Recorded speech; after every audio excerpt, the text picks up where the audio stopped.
Thank you, Mr. Chair, members of the committee. My name is Stephen Brown. I'm Executive Director of the ACLU of Rhode Island. We too are here to express our opposition to H 5192. Professor Horowitz really addressed most of the issues I wanted to address. Just want to emphasize one, yes, it's unnecessary. There are laws already on the books. Two, the felony penalties are extreme. The penalties in this law are harsher than a first-time drunk driving offense, which is really outrageous when you think about it.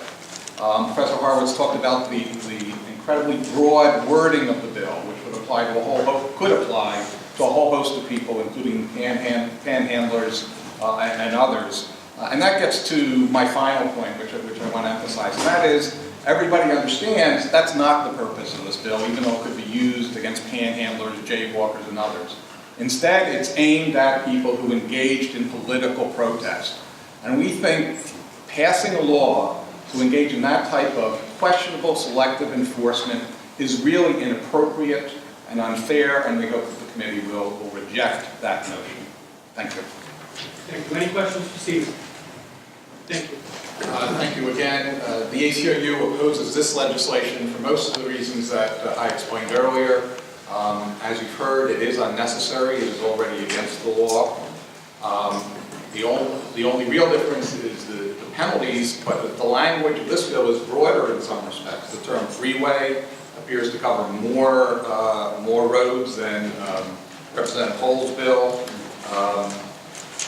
And it also has we think, much broader language in terms of what is the crime, restricting flow on a freeway, which covers all the things you've heard from other testimony and maybe even more in terms of limiting what can be done, what constitutes a crime.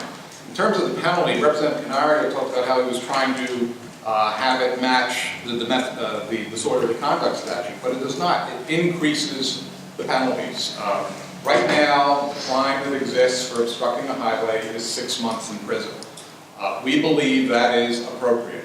This bill would expand it to include a year just for this type of activity, and that goes back to the major point I made on Representative Hull's bill. We're very concerned about passing a specific piece of legislation to have increased penalties about one type of obstruction because that obstruction is related to political protest. So for those reasons, we would also urge opposition to this bill. Thank you. Thank you.